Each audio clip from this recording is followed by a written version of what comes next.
Thank you, Iowa, and congratulations to our Hall of Fame inductees. Not very polite. That's what I was told I was by a Fox News host at the town hall I did in Iowa last week because I spoke out about the nationwide assault on women's reproductive freedoms. Not very polite. You got that one right. Because if Fox News takes issue with me demanding the fundamental human rights for women, 50% of America, I must be doing something right. Women, luckily I'm not alone. I proudly count myself among the formerly well-behaved women fighting back, the women in this room, the men who love us.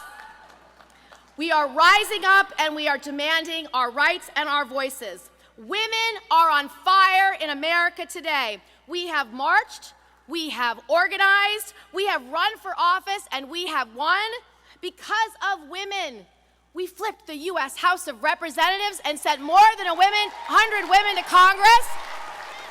We elected Cindy Axne and Abby Finkenauer, the first two women from Iowa in the House of Representatives. These are unsung heroes. There are unsung heroes all across Iowa.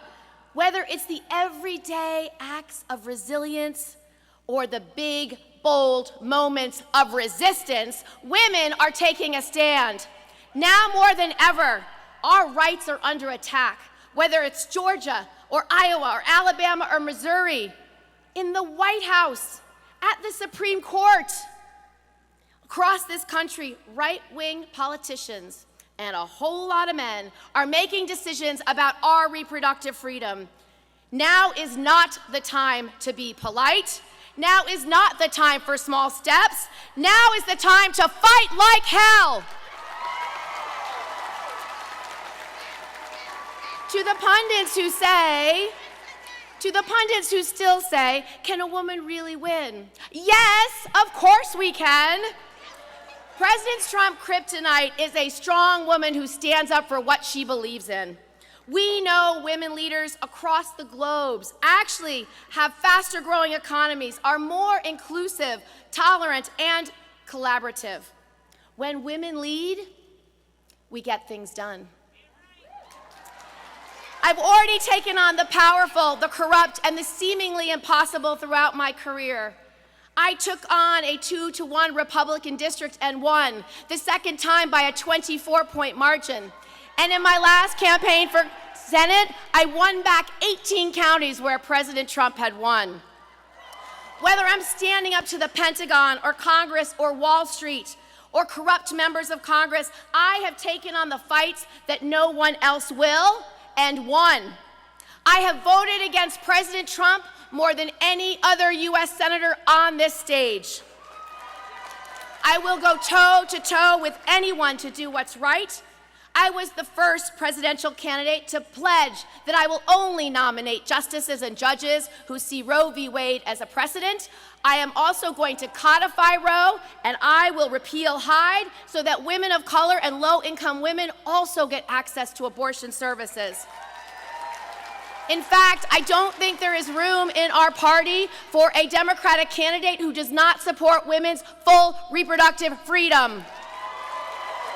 The days of dismissing maternal mortality or adoption rights or paid leave or affordable daycare or universal pre-K or equal pay for equal right work is just a woman's issue, those days are long gone. When America's families succeed, we all succeed. That is why I will pass my Family Bill of Rights within the first 100 days of being president.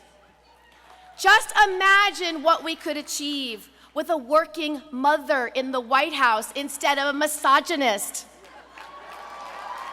Imagine the progress we could make with a diverse cabinet of Americans who actually reflect why we are a great country, and the agenda we could pass, not only with women at the table, but with a woman at the head of the table.